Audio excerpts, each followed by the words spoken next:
इस particular session के अंदर हम प्रीवियस ईयर क्वेश्चंस को डिस्कस करने वाले हैं और अगर आप इन प्रीवियस ईयर क्वेश्चंस की जो पीडीएफ है वो डाउनलोड करना चाहते हैं तो आप O2IAS Academy ऐप को डाउनलोड कर सकते हैं और वहाँ पे आपको इसका पीडीएफ मिल जाएगा। मैं स्टेप बाय स्टेप आपको गाइड कर देता हूँ that how you can download those PDFs. So जब आप O2IAS Academy ऐप डाउनलोड करेंगे, this is the interface of the app. वहाँ पे आपको स्टोर सेक्शन के अंदर जाना है। स्टोर सेक्शन में आपको बेसिकली ये कोर्स मिलेगा, anthropology answer writing UPSC mains 2024 course. इस कोर्स के ऊपर आपको क्लिक करना है। वहाँ पे आपको कंटेंट सेक्शन के अंदर जाना है। You will be opening the overview section. यहाँ से भी आप जो फ्री रिसोर्स है वो डाउनलोड करना चाहते हैं, बट कंटेंट सेक्शन के अंदर जाइएगा। कंटेंट सेक्शन में आपको फ्री रिसोर्स ये फोल्डर जो है वो मिल जाएगा। जो भी यहाँ पे पढ़ाया जाता है उसका जो पीडीएफ है that is freely available hair. ठीक है, तो वहाँ पे आप जाके फ्री रिसोर्स सेक्शन के अंदर आप इस फाइल को जो है वो डाउनलोड कर सकते हैं। And in addition to that यहाँ पे आपको जो वर्कशीट्स हैं वो भी प्रोवाइड की जाती हैं। और अगर आप हमारे साथ आंसर राइटिंग करना चाहते हैं तो आप इन वर्कशीट्स के अंदर दिए गए जो सवाल हैं उन सवालों को मुझे लिख के भेज सकते हैं। I will evaluate those questions and मैं उनका एवेल्युएटेड सोल्यूशन जो है वो भी आपको उसी के साथ भेज दूंगा। The definition of culture has changed over the period of time, explain this question. It was asked in 2017। ठीक है, बहुत अच्छा क्वेश्चन पूछा गया था ये। Rather than just writing define culture, उन्होंने थोड़ा सा इस चीज़ को एनालिटिकल कर दिया। Okay, so definition of culture in anthropology, it has gone a significant change over time. और ये जो है ये चेंज आपके थ्योरेटिकल पैराडाइम्स को रिफ्लेक्ट करता है और जो इंटेलेक्चुअल ट्रेंड्स एंथ्रोपोलॉजी के अंदर आए हैं उन चीज़ों को ये रिफ्लेक्ट करता है। जैसे फॉर एग्जाम्पल E.B. टायलर, उन्होंने परमिटिव कल्चर के अंदर क्या कहा, that culture it is a complex whole जिसके अंदर नॉलेज भी आ जाती है, बिलीफ भी आ जाते हैं, आर्ट्स भी आ जाते हैं, मॉरल्स भी आ जाते हैं, लॉज भी आ जाते हैं, कस्टम्स भी आ जाते हैं और बहुत सारी कैपेबिलिटीज़ जो कि as a member of society आप इनहेरिट करते हो या फिर आप एक्वायर करते हो। ठीक है, तो वो सारी चीज़ें जो है वो कल्चर के अंदर आ जाती हैं। तो ये डेफिनेशन बेसिकली क्या कहता है, डेफिनेशन या फिर टायलर कल्चर को as a product of human society observe कर रहे हैं, प्रोडक्ट ऑफ ह्यूमन सोसाइटी। ठीक है, और ये डेफिनेशन जो है इट इज लार्जली स्टैटिक, क्योंकि अगेन मॉरल्स जो है वो तेजी से चेंज नहीं करते, लॉज एंड कस्टम्स वो सोसाइटी के चेंज नहीं करते, नॉलेज एंड बिलीफ सिस्टम वो जो है वो चेंज नहीं करता इतनी तेजी से। ठीक है, तो जो चीज़ें आपको ऑब्जर्व होती हैं they are the part and parcel of culture according to E.B. Tylor.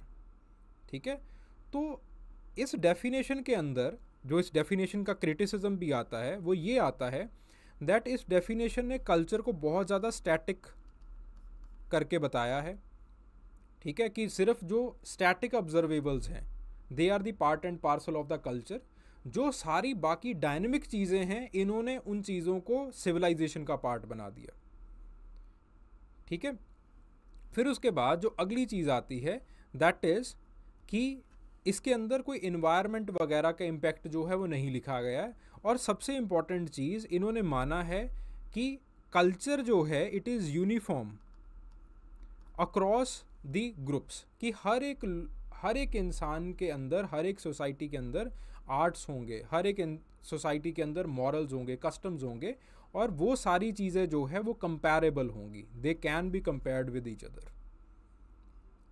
ठीक है, ये जो है वो इस डेफिनेशन की सबसे बड़ी दिक्कत थी। फिर उसके बाद आते हैं फ्रांस बोआ, वो रिलेटिविज्म लेके आते हैं और उन्होंने बेसिकली बताया that culture should be understood based upon their own context, इसके अगेंस्ट बिल्कुल बताया, एंड हिस्ट्रीज, और यूनिवर्सल स्टैंडर्ड्स के अंदर इसको जो है वो नहीं रखना चाहिए। फिर उसके बाद ब्रॉन्सा मलिनोव्स्की आते हैं। ब्रॉन्सा मलिनोव्स्की जो है वो कहते हैं he focused on the functional aspect of the culture. ठीक है, according to him culture is something that will gratify the human needs, ठीक है, that how the cultural practices they meet the need of the individual within the society. तो basically ये जो एक definition है या फिर ये जो डेफिनेशन का ट्रेंड है, ये ज़्यादा एम्फसाइज करता है पार्टिसिपेंट ऑब्जर्वेशन के ऊपर कि किस तरह से एक particular cultural item, cultural trait ये कल्चरल कम्प्लेक्स बना रहा है, वो कल्चरल कम्प्लेक्स जो है इट इज़ एन इंस्टीट्यूशन, और ये सारी चीज़ें किस तरह से आपके लिए फंक्शन कर रही हैं, ठीक है। फिर उसके बाद रेडक्लिफ ब्राउन आ जाते हैं, कल्चर को एज अ सोशल सिस्टम वो डिफाइन करते हैं, ठीक है, सोशल सिस्टम जो कि एक इंटर रिलेटेड पार्ट्स का बना हुआ है।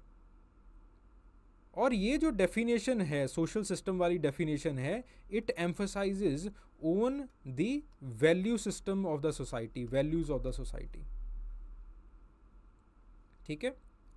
तो धीरे धीरे around the mid 20th century हम ये देखते हैं कि कल्चर जो है वो from a 19th century definition that was static and uniform, culture जो है वो ज़्यादा, जो डेफिनेशन है वो ज़्यादा डाइवर्स हो जाती है, और उसके साथ साथ वो ज़्यादा जो है वो फ्लूइड हो जाती है, या फिर ज़्यादा जो है वो डायनेमिक हो जाती है।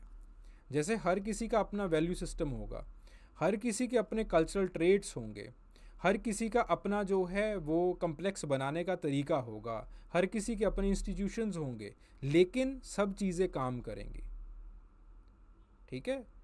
तो आपके पास जो कल्चर की डेफिनेशन है वो डायनेमिक हो जाती है, ज़्यादा डाइवर्स हो जाती है, बट एक जो फ्रेमवर्क है वो सेम रहता है, ठीक है।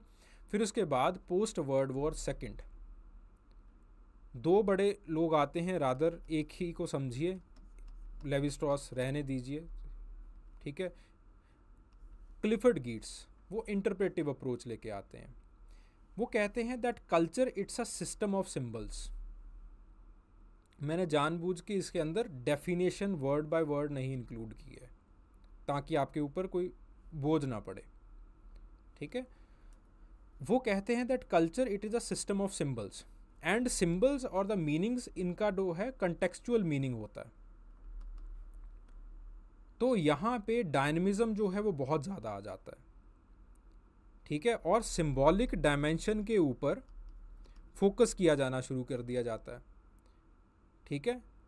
सिंबॉलिक इंटरप्रिटेशन के ऊपर हम लोग फोकस करना स्टार्ट कर देते हैं। जब हम सिंबॉलिक इंटरप्रिटेशन के ऊपर फोकस करते हैं तो जो कल्चर की डेफिनेशन है वो बेसिकली और ज़्यादा डायनेमिक और सेल्फ रिफ्लेक्सिव हो जाती है। सेल्फ रिफ्लेक्सिव और डायनेमिक का मतलब क्या है? सेल्फ रिफ्लेक्सिव का मतलब है कि मैं सिंबल्स को देख रहा हूँ, मैं उस पर्टिकुलर स्टेट सोसाइटी या सोसाइटी के जाके उसका अंदर जाके उसका इतिहास पढ़ रहा हूँ। उसका इतिहास इतना मुझे गहराई से पढ़ना है, उसको जो लिटरेचर है उसका मुझे इतना ज़्यादा गहराई से पढ़ना है कि मैं लगभग उस सोसाइटी का मेंबर बन जाऊं, और जो भी मुझे एक सिंबल जो है दिखाई दे रहा है मैं उस लिटरेचर के हिसाब से, उस हिस्ट्री के हिसाब से उसका इंटरप्रिटेशन करूं। समझ में आ रही है बात? तो जो एक डेफिनेशन है कल्चर की वो और ज़्यादा डायनेमिक, सब्जेक्टिव और सेल्फ रिफ्लेक्सिव हो जाती है कि एक इंसान अपने हिसाब से जो है वो चीज़ों के मतलब निकालना शुरू कर देता है। फिर उसके बाद अब ये तो काम और ख़राब हो गया, हर एक इंसान जो है वो सामने वाले को कल्चर को अपने हिसाब से डिफ़ाइन करेगा। फिर उसके बाद पोस्ट मॉडर्निज़म आता है। पोस्ट मॉडर्निज़म जो है वो कहता है कि ये जो आपने क्रिटिक्स बनाए हैं, ग्रैंड डेफिनेशंस ऑफ कल्चर बनाई हैं, ये सब गलत हैं, ठीक है। आपके पास कोई एक यूनिवर्सल ट्रुथ हो ही नहीं सकता, कोई एक यूनिवर्सल डेफिनेशन हो ही नहीं सकती, ठीक है। रादर देन दैट आपको रिफ्लेक्सिविटी रखनी पड़ेगी कि आपको जो एक एंथ्रोपोलॉजिस्ट है who is shaping the cultural narratives, उसको जो है वो रिफ्लेक्सिविटी रखनी पड़ेगी एथनोग्राफी वर्क के अंदर, कि जो चीज़ें उसको दिख रही हैं उन चीज़ों को वो ज्यों के त्यों लिखे। अगर उस चीज़ का उसको इंटरप्रिटेशन करना भी है तो अलग से इंटरप्रिटेशन करे बॉक्स लगा के कि मेरे हिसाब से ये चीज़ जो है वो ये है। फिर उसके बाद धीरे धीरे ग्लोबलाइजेशन होना स्टार्ट हो जाता है, ट्रांसनेशनलिज्म आ जाता है, जहाँ पे इतनी ज़्यादा फ्लूइडिटी बढ़ जाती है और इतनी ज़्यादा हाइब्रिडिटी बढ़ जाती है, माइग्रेशन इतना ज़्यादा बढ़ जाता है दैट अब कोई एक डेफिनेशन जो है वो कल्चर की दी ही नहीं जा सकती। Students, I hope that you enjoyed the discussion. अगर आपका कोई भी डाउट होता है, कोई भी क्वेरी होती है regarding what we have just discussed in the previous year question, तो आप कमेंट सेक्शन के अंदर अपनी क्वेरी, अपना जो भी डिस्कशन है, जो भी डाउट है, वो आप मेरे साथ शेयर कर सकते हैं and for sure I will revert back. Thank you.